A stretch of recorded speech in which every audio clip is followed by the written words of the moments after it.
నమస్తే, welcome to V3 news. లక్ష్యం సమాజహితం. ఇక వార్తల్లోకి వెళ్లే ముందు ముఖ్యాంశాలు. మైత్రి మూవీ మేకర్స్ నిర్మాతలపై కేసు నమోదు. నాంపల్లి క్రిమినల్ కోర్టులో కేసు దాఖలు.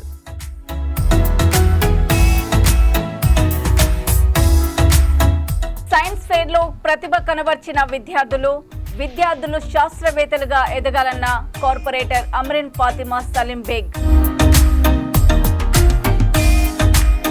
తెలంగాణ గంజాయి మత్తు పదార్థాల నియంత్రణపై అవగాహన సదస్సు. విద్యార్థులు మత్తు పదార్థాలకు దూరంగా ఉండాలన్న ఎంపీ డాక్టర్ కడియం కావ్య. రాజన్న సిరిసిల్ల జిల్లా ముసాబాద్ మండల కేంద్రంలో మండలేశ్వర ఆలయంలో అర్ధరాత్రి గుర్తు తెలియని వ్యక్తులు ప్రధాన ద్వారానికి ఉన్న తాళాలను పగలగొట్టి దుండగులు లోపలికి ప్రవేశించి అమ్మవారి పుస్తే, మెట్టెలు, హుండీలో డబ్బులు దొంగలించినట్లు ఆలయ పూజారి తెలిపారు. ఈ సందర్భంగా రజక సంఘం అధ్యక్షులు శరయ్య మాట్లాడుతూ ఆలయంలో అమ్మవారి పుస్తే, మెట్టెలు విలువ దాదాపు 35,000 ఉంటుందని, దొంగతనానికి పాల్పడిన వ్యక్తులను పట్టుకొని కఠినంగా శిక్షించాలని రజక సంఘం సభ్యులు కోరారు. రజకుల ఆరాధ్య దైవం మండలేశ్వర స్వామి ఆలయంకు వచ్చేసరికి ఆలయం గేటు తాళం పగలగొట్టి వస్తువులు చిందరవందరగా ఉండడంతో అమ్మవారి పుస్తే, మెట్టెలు కనబడకపోవడంతో రజక సంఘం కుల పెద్ద మనుషులకు ఫోన్ చేసి తెలపగా వారు వచ్చి ముసాబాద్ ఎస్ఐ గణేష్ కి ఫోన్ చేసి ఆలయంలో గుర్తు తెలియని వ్యక్తులు అర్ధరాత్రి చోరీకి పాల్పడ్డారని తెలియజేశారు. అనంతరం క్లూస్ టీం వచ్చి వేలుముద్రలు, నమూనాలు స్వీకరించినట్లు పోలీసులు దర్యాప్తు చేపడుతున్నట్లు తెలిపారు. మంగళవారం రోజు నైటు మడలేశ్వర స్వామి దేవాలయంలో దొంగలు పడడం జరిగింది. ముస్తాబాద్ మండల్ హెడ్ క్వార్టర్లో సిద్దిపేట రోడ్లో స్వామివారి కళ్ళు, అమ్మవారి పుస్తెమట్టలు, మంగళారతి, గంట మరియు పూజా సామాగ్రి మరియు తాళం పలకగొట్టి లోపలికి వెళ్ళి అమ్మవారి సామాన్లు, పూజా సామాన్లు దొంగలించడం జరిగింది. వారు ఎవరో తెలియక మేము మన ప్రెస్ మిత్రులకు, అట్లే మన పోలీసు ఎస్ఐ గారికి, పోలీస్ సిబ్బందికి తెలియజేయడం జరిగింది. వారు వచ్చి లూజ్ టీంను పిలిపించి వాళ్ళు ఇంటర్వ్యూషన్ చేస్తుండ్రు. ఆ దొంగలు ఎవరైనా సరే ఖచ్చితంగా పట్టుకోవాలని మా రజక సంఘం తరఫున మేము పోలీసు సోదరులను కోరుకుంటున్నాము. రాత్రి మంగళవారం నైటు శ్రీ మడలేశ్వర స్వామి దేవస్థానం ముస్తాబాద్ రోడ్డు, సిద్దిపేట రోడ్డు, అమ్మవారి యొక్క పుస్తమట్టెలు మరియు పూజ సామాగ్రి తీసుకొని పోయిండు. మరి మేము పొద్దున వచ్చి మా పూజారి వచ్చి చూసే వరకు తాళాలన్నీ బలగొట్టి ఎక్కడెక్కడ అంత అంగడంగా చేసేయడానికి చూసే వరకు అంత మాకు ఇన్ఫర్మేషన్ ఇచ్చిండు. అప్పుడే మేము పోలీసు సిబ్బందికి ఇన్ఫార్మ్ చేసినాం. మరి అదేవిధంగా ఆ దొంగ ఎవరైనా కానీ పోలీస్ సిబ్బందిని మేము కోరేది ఏంటంటే మనని పట్టుకొని మనకి తగిన శిక్ష ఇవ్వగలరని కోరుకుంటున్నాం. కమ్సకం అది పుస్తే మట్టెలు మొత్తం సామాగ్రి కలిసి 30-35 అట్లా మొత్తం టోటల్ కలిసి. ఇక అది దేవుని సొమ్ము, అది ఉత్తగా ఇది కాదు కానీ మనకి ఎవడో కానీ వాడు ఉత్తగా పోదు కానీ అది చూసుకుంటాడు ఆ దేవుడు కానీ. అయితే ఈ విధంగా ధ్వంసం చేసిండు, ఈ విధంగా మనం నష్టం చేసిండు. మహబూబాబాద్ జిల్లా నరసింహులపేట మండల కేంద్రంలోని ఓ ఇంట్లో జరిగిన భారీ చోరీ కేసులో అదే గ్రామానికి చెందిన కోటగిరి రవిని పోలీసులు అరెస్ట్ చేశారు. ఈ సందర్భంగా జిల్లా ఎస్పీ సుధీర్ రామ్నాథ్ కేకన్ మాట్లాడుతూ పోలీసులు అతని వద్ద నుండి 26,50,000 విలువగల 28 తులాల బంగారము, 4.5 కేజీల వెండి ఆభరణాలు, 8.90 లక్షల నగదును స్వాధీనం పరుచుకున్నామని తెలిపారు.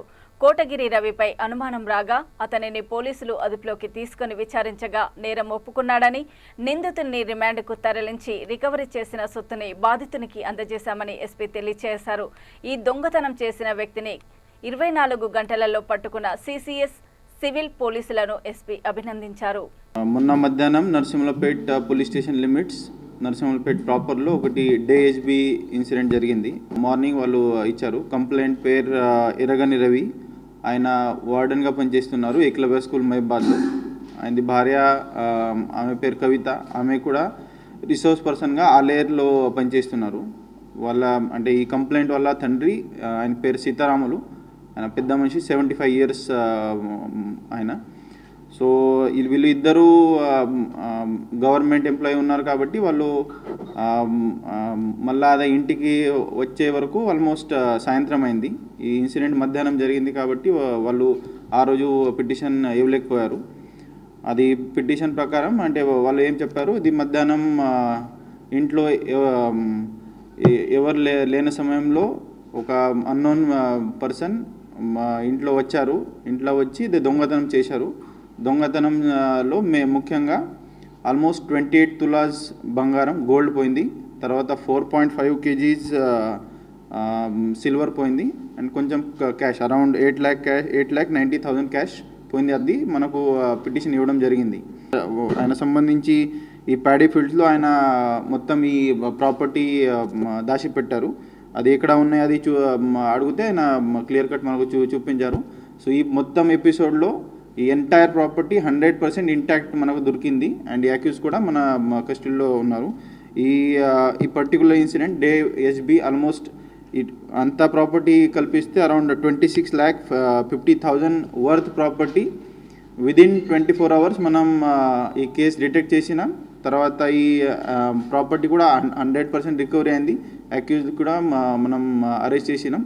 సో ఈ మొత్తం ఈవెంట్ డిఎస్పి తొరూర్ కే కృష్ణ కిషోర్ గారి ఆధ్వర్యంలో ఆయన గైడెన్స్లో జరిగింది. ఆ గైడెన్స్లో ఎస్పెషలీ సిసిఎస్ టీమ్తో పాటు లోకల్ పోలీస్ ఆఫీసర్స్, దీంట్లో సిఐ మరిపేట రాజ్ కుమార్, తర్వాత local SI Suresh, then CCS టీంలో CI Hathiram and SI Taher Gopi and entire his team వాళ్ళు పనిచేశారు. కాబట్టి I especially congratulate him because ఈ ఎంత పెద్ద డేఎస్బీ జరిగిన తర్వాత within short span of time వాళ్ళు డెడికేటెడ్గా పనిచేశారు, కమిటెడ్గా పనిచేసి కంటిన్యూస్ అది ఫాలోఅప్ చేసి ఈ కేసు డిటెక్ట్ చేసి ఎంటైర్ ప్రాపర్టీ రికవర్ చేసి అంటే ఫర్దర్ ప్రొసీజర్ ప్రకారం వాళ్ళకి రిఫండ్ అంటే ఈ ప్రాపర్టీ కూడా ఇవ్వడం జరుగుతుంది. గంజాయి మత్తు పదార్థాల నియంత్రణపై యాంటీ నార్కోటిక్స్ డిఎస్పీ సైదులు అవగాహన సదస్సును నెహ్రూ యువ కేంద్ర వరంగల్ వారి ఆధ్వర్యంలో యాంటీ నార్కోటిక్స్ బ్యూరో తెలంగాణ గంజాయి మత్తు పదార్థాల నియంత్రణపై బొల్లికుంటలోని వాగ్దేవి ఇంజనీరింగ్ కళాశాలలో నిర్వహించిన అవగాహన సదస్సు కార్యక్రమంలో యాంటీ నార్కోటిక్స్ డిఎస్పీ సైదులు పాల్గొన్నారు. ఈ సందర్భంగా ఆయన మాట్లాడుతూ గంజాయి నార్కోటిక్స్ డ్రగ్స్ వినియోగం వల్ల కలిగే అనర్థాలపై విద్యార్థులకు అవగాహన కల్పించాలని తెలిపారు. యువత గంజాయి, గుట్కా, మత్తు పదార్థాలకు అలవాటు పడితే ప్రమాదకరమైన రోగాల బారిన పడి ప్రాణాలకు ప్రమాదం జరుగుతుందని, తద్వారా కుటుంబాలు రోడ్డు బారిన పడతాయని తెలిపారు. పోలీస్ సిబ్బంది వీటిపైన కఠిన చర్యలు తీసుకుంటుందని అన్నారు. ఈ కార్యక్రమంలో ప్రొఫెసర్ ఎస్ఎస్విఎన్ శర్మ, విద్యార్థులు, పోలీస్ సిబ్బంది, కాలేజ్ సిబ్బంది పాల్గొన్నారు.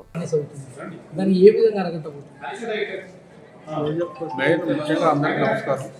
ప్రభుత్వం యొక్క సంకల్పం ఏంటంటే దేశాన్ని పట్టుకున్నటువంటి యువకులు డ్రగ్స్ బారిన పడి చెడిపోతున్నారు. మన దేశం ముందు పోవాలంటే యువకుల్ని రక్షించుకోవాలని దాంట్లోనే ప్రభుత్వం, మన తెలంగాణ ప్రభుత్వం ఒక డీజీపీ లెవెల్ ఆఫీసర్ని డైరెక్టర్గా నియమించేసి ప్రతి స్కూలు, కాలేజీలు, యూనివర్సిటీ లెవెల్లో అన్ని all institutes, all stake holders ఎవరైనా ఒక నార్కోటిక్ పోలీసే కాదు, సివిల్ పోలీసే కాదు, ఎక్సైజే కాదు, రెవెన్యూ డిపార్ట్మెంట్, ఆల్ డిపార్ట్మెంట్స్ని అందరినీ కూడా యాక్చువల్గా ఒక 100 మీటర్ల అవేర్ అవతలనే ఎలాంటి ఇప్పుడు పాన్ షాపులు కానీ ఇంక వేరే కూడా పెట్టాలనేది ఉన్నది. అది ఆల్రెడీ మన దగ్గర ఉన్నటువంటి కలెక్టర్ లెవెల్ ఆఫీసర్స్ ఎవరైతే ఉన్నారో వాళ్ళు కూడా మాకు ఎవరీ మంత్ కూడా ఎన్కార్డ్ మీటింగ్ జరుగుతూ ఉంటుంది. ఎన్కార్డ్ మీటింగ్ అంటే కోఆర్డినేషన్ మీటింగ్ అనేది జరుగుతుంటుంది 2 కలెక్టరేట్. ప్రతి జిల్లాలో కూడా కోఆర్డినేషన్ మీటింగ్. ఈ మీటింగ్లలో అందరికి ఇన్స్ట్రక్షన్స్ ఇస్తూ ఉన్నారు. దాని మీద మా నోటీస్ పెడితే వాటిని తీసేందుకు కూడా చేస్తాం. ఈరోజు వాగ్దేవి కాలేజీలో ఉన్నటువంటి విద్యార్థులు కొంతమంది గేట్ పక్కనే ఒకటి పాన్ షాప్ అని ఉన్నది సార్, దాన్ని తీయించాలని కూడా చెప్పడం జరిగింది. దాంట్లో భాగంగానే ఇమీడియట్గా మేము civil police officer, inspector level ఆఫీసర్ని పిలిచి చేసి అతను కూడా ఇన్స్ట్రక్షన్ చేయడం జరిగింది. అటువంటి ఏమంటే తీసేస్తాం. పోలీస్ స్టేషన్ ఇన్ఛార్జ్గా పనిచేస్తున్నాను. నా పేరు Anvesh, district youth officer, Nehru Yuva Kendra Warangal. ఈరోజు మేము 1 day awareness program on drugs abuse prevention for youth అనే కార్యక్రమాన్ని ఇక్కడ వాగ్దేవి కాలేజ్ ఆఫ్ ఇంజనీరింగ్లో నిర్వహించడం జరిగింది. ఈ కార్యక్రమాన్ని national institute of social defence వారి సౌలభ్యంతో జరపడం జరిగింది. ఈ కార్యక్రమం ముఖ్య ఉద్దేశం యువత అందరికీ కూడా ముఖ్యమైన డిపార్ట్మెంట్స్ నుండి ఎక్స్పర్ట్స్ని పిలిపించి, medical department side, narcotics side నుంచి లీగల్ ఎక్స్పర్ట్స్, సో ఇట్లా వీళ్ళ ద్వారా ఇంపార్టెంట్ సెషన్స్ని వాళ్ళకి ఇవ్వడం జరుగుతున్నది. తద్వారా వాళ్ళని ఎంకరేజ్ చేసి ప్రేరేపించి సన్మార్గంలో పెట్టడం, అట్లానే వాళ్ళ నోటీస్కి వాళ్ళ యొక్క కమ్యూనిటీస్లో ఎక్కడైనా ఇట్లాంటి ఇష్యూస్ ఐడెంటిఫై అయినప్పుడు గవర్నమెంట్ దృష్టికి తీసుకురావడం కూడా వాళ్ళకి నేర్పించడం జరుగుతుంది. ఈ కార్యక్రమానికి గౌరవ కలెక్టర్ గారి పర్మిషన్తో ఈ కార్యక్రమం నిర్వహణ జరిగింది. కలెక్టర్ గారి తరఫున డిఆర్ఓ గారు కూడా మన ప్రోగ్రామ్ ఇచ్చేస్తున్నారు, మేడం గారు. అట్లానే ఈ కార్యక్రమానికి గౌరవ ఎంపీ గారు, ఎమ్మెల్యే గారు ముఖ్య అతిథులుగా ఇచ్చేసి వచ్చిన యావత్ యువత అందరికీ కూడా మెసేజ్ ఇవ్వడం జరిగింది. ఇది ఈవినింగ్ దాకా కూడా కొనసాగుతుంది. ఈ ప్రోగ్రాం తర్వాత మళ్ళీ ఒక 25 మందిని సెలెక్షన్ చేసుకొని 2 days ఇంటెన్సివ్ వర్క్షాప్ కూడా నిర్వహించబోతున్నాం. ఇది కూడా తొందరలో మీ ముందుకు తెలియజేస్తామని మీకు అందరికీ తెలియజేస్తూ ముగిస్తున్నాం. Thank you. Maithri movie makers నిర్మించనున్న జై హనుమాన్ చిత్రంపై న్యాయవాది మామిడాల తిరుమలరావు నాంపల్లి క్రిమినల్ కోర్టులో కేసు దాఖలు చేశారు. ఈ మేరకు హైదరాబాద్ బషీర్బాగ్ ప్రెస్ క్లబ్లో ఏర్పాటు చేసిన సమావేశంలో వివరాలను వెల్లడించారు. జై హనుమాన్ చిత్రంలో టీజర్లో హనుమంతుడిని కించపరిచే విధంగా దృశ్యాలు ఉన్నాయన్నారు. గత సంవత్సరం 2024 అక్టోబర్ 30న విడుదలైన టీజర్లో హనుమంతుని ముఖ చిత్రం బదులు నటుడు రిషబ్ శెట్టి మొహం చూపించడాన్ని అభ్యంతరం వ్యక్తం చేశారు. భవిష్యత్తు తరాలకు హనుమంతుడు అంటే ఎవరో అని గుర్తించలేని పరిస్థితి ఏర్పడుతుందని అన్నారు. ఈ అంశం హిందువుల మనోభావాలను దెబ్బతింటున్నాయని అన్నారు. దీనికి బాధ్యులుగా చిత్ర దర్శకుడు ప్రశాంత్ వర్మ, మైత్రి మూవీ మేకర్స్ నిర్మాతలు నవీన్ ఎర్నేని, ఎలమంచిలి రవిశంకర్, నటుడు రిషబ్ శెట్టిలపై ఫిర్యాదు చేశామన్నారు. Advocate me and my colleague Arundhati Bandiki and another advocate is Bandiki Madhav, advocates Bandi. I practice in High Court of Telangana and other courts also. Telugu sir. Tirmalrao Mamidala Nandi, advocate me and the colleague Arundhati Garu and Madhav also. మేము ముగ్గురం advocates. Basic thing why did I come, ఎందుకు వచ్చారంటే ఇక్కడికి, జై హనుమాన్ అనే movie teaser release చేశారండి in the month of అక్టోబర్లో. ఏది Mythri movie makers వాళ్ళు, which is represented by their producers Naveen Yerneni, Yalamanchili Ravishankar and directed by Prashanth Varma, acted by Rishab Shetty, award winner actor. సరే ఇదంతా బాగానే ఉంది, కానీ ఇక్కడ చూసినట్టయితే ఈ పోస్టర్ చూడండి సార్. ఈ పోస్టర్లో చూసినట్టయితే రిషబ్ శెట్టిని ఒక మైటీ మంకీ కింగ్ లాగా చూపించారు, సరే విత్ మస్కులర్ బాడీ. కానీ ఇక్కడ చూసినట్టయితే ఆయన ఫేస్ మాత్రం హ్యూమన్ ఫేస్. అంటే ఇక్కడ ఏంటిది, హనుమాన్ అంటే మన భగవంతుడు హనుమాన్ని పూర్తిగా వెక్కిరీకరించి ఇక్కడ ఏంటంటే ఆయనని ఒక హ్యూమన్ లాగా చూపిస్తున్నారు ఫేస్కి వచ్చేసరికి. అంటే ఏంటిది, ఇక్కడ క్లియర్గా చెప్పాలంటే ఈ మన రిషబ్ శెట్టిని ఫోకస్ ఎక్కువ చేసుకుంటూ హనుమంతుని తక్కువ చేసుకుంటూ ఆ యొక్క యాక్టర్, ఎందుకంటే ఆయన అవార్డ్ విన్నర్ యాక్టర్ కాబట్టి ఆయన ఎక్కువ ఫోకస్ చేసుకుంటూ చేశారు. కాబట్టి నేను క్రిమినల్ కోర్ట్స్ లోపల కేసు ఫైల్ చేయడం జరిగింది. ఈరోజు నేను నా వాంగ్మూలం ఇచ్చాను అక్కడ. అయితే ఇది ఒకటి, ఇప్పుడు ఈ జరిగినందుకు రేపు టుమారో ఒక దేవుడు ఎట్లా ఉంటాడు అంటే హనుమంతుడు ఎట్లా ఉంటాడు అంటే నేను ప్రూవ్ చేసుకోవాల్సిన సిచ్యువేషన్ వచ్చింది. అయితే నేనేం చేశాను, వేరే హనుమంతులని అంటే డిఫరెంట్ కంట్రీస్ నుంచి, డిఫరెంట్ ప్లేసెస్ నుంచి కూడా ఆ పిక్చర్స్ తీసుకొచ్చాను. హనుమంతుడిని వాల్మీకి రాయణంలో కిష్కింద కాండలో చూపించబడ్డారు. అందులో అక్కడ ఒక మైటీ మంకీ కింగ్ అని చెప్తారు, కానీ ఇక్కడ పూర్తిగా వెక్కిరికించడం జరిగింది. ఇదే కానీ వీళ్ళని అప్రూవ్ చేసినట్టయితే, ఈ సినిమాని తీసినట్టయితే రేపు మనము మన పిల్లలకి, యంగ్ జనరేషన్ వాళ్లకు చెప్పాల్సి వస్తుంది హనుమంతుడు మంకీ. ఎందుకంటే వాళ్ళకి యంగ్ పీపుల్కి ఏమి తెలుస్తుంది, ఓ హనుమంతుడు అంటే ఒక మనిషి. అప్పుడు దే కాంట్రడిక్టర్స్. అంటే ఈ సిచ్యువేషన్ ఎట్లా వస్తుందంటే మనము రేపు మన గాడ్ని మనం ప్రూవ్ చేసుకోవాల్సి వస్తుంది. అదే ఇది జరిగినట్టయితే రేపు టుమారో వినాయకుడిని కానివ్వండి, నరసింహస్వామిని, ప్రత్యంగర మాతని, తర్వాత వరాహ మాతని, ఇవందరి దేవుళ్ళని కూడా రేపు వాళ్ళు వక్రీకరించవచ్చు. వాళ్ళు పైసలు రావడానికి కోసము, తర్వాత వాళ్ళ బిజినెస్ కోసము ఇట్లా ఇష్టం వచ్చినట్టు చూపించినట్టయితే అది తగదు, అది జరగదు. అది జరగనివ్వద్దు కూడా. కాబట్టి మీ కేసు వేశాము, ఆ కేసు ఈరోజు టేకప్ చేయడం జరిగింది. మేము మా వారెంట్ స్టేట్మెంట్ ఇచ్చాను నేను.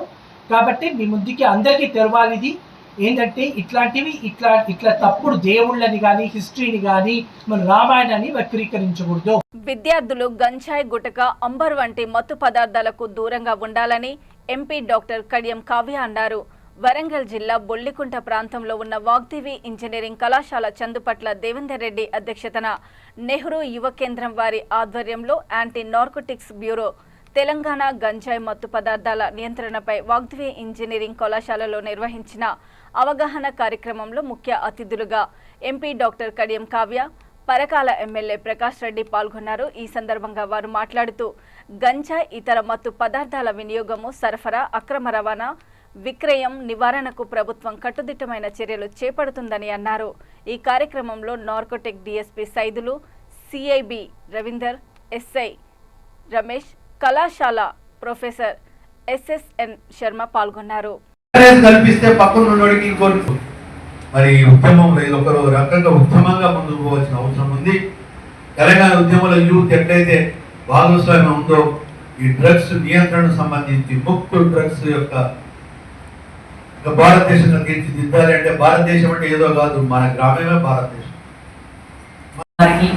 యాంటీ నార్కోటిక్స్ డిపార్ట్మెంట్ మరియు ఇక్కడ ఉన్నటువంటి ఇతర ప్రముఖులకి, field publicity officer Sridhar గారికి, తర్వాత అన్వేష్ గారికి, డిస్ట్రిక్ట్ యూత్ ఆఫీసర్, ఇక్కడ ఉన్నటువంటి హెచ్ఓడీలకి, డీన్లకి, స్టాఫ్కి, అందరికీ, ఇక్కడ ఉన్నటువంటి నా పెద్దపల్లి జిల్లా రామగుండంలోని సెయింట్ జోసెఫ్ హైస్కూల్లో ఘనంగా సైన్స్ ఫేర్ టెక్నోవా 2025 అనే పేరుపై నిర్వహించారు. ఈ కార్యక్రమానికి రామగుండం మున్సిపల్ కార్పొరేషన్ 21వ డివిజన్ కార్పొరేటర్ అమ్రిన్ ఫాతిమా సలీం బేగ్, విద్యా సంస్థల చైర్మన్ బంధరపు యాదగిరి గౌడ్ ముఖ్య అతిథులుగా పాల్గొని వారు మాట్లాడుతూ ఈ సైన్స్ ఫేర్లో చిన్నారులచే తయారు చేయబడ్డ దాదాపుగా 400 సైన్స్ ప్రదర్శనలు ప్రదర్శించారు.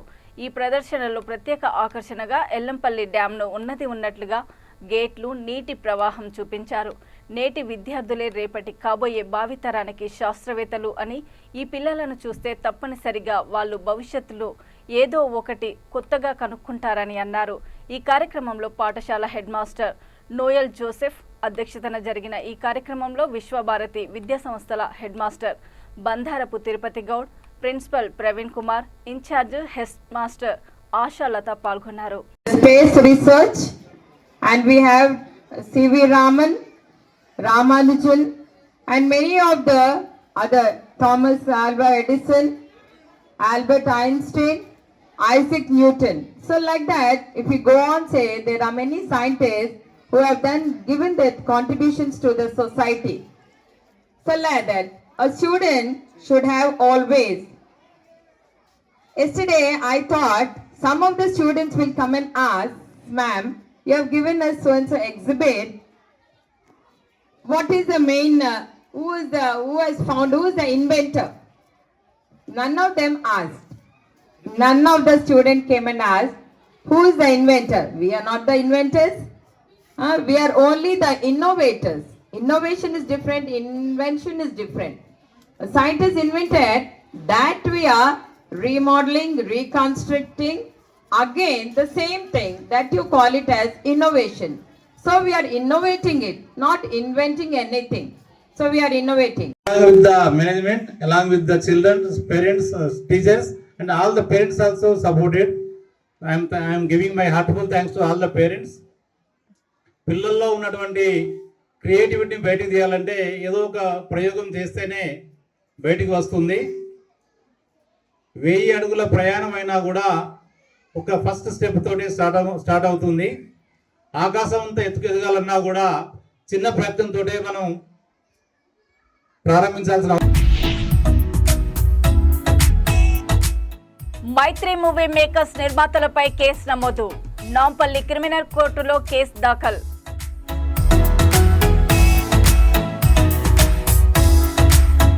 సైన్స్ ఫెయిర్లో ప్రతిభ కనబర్చిన విద్యార్థులు శాస్త్రవేత్తలుగా ఎదగాలన్న కార్పొరేటర్ అమ్రిన్ ఫాతిమా సలీం బేగ్. తెలంగాణ గంజాయి మత్తు పదార్థాల నియంత్రణపై అవగాహన సదస్సు విద్యార్థులు మత్తు పదార్థాలకు దూరంగా ఉండాలన్న ఎంపీ డాక్టర్ కడియం కావ్య. చూస్తూనే ఉండండి V3 న్యూస్, లక్ష్యం సమాజ హితం.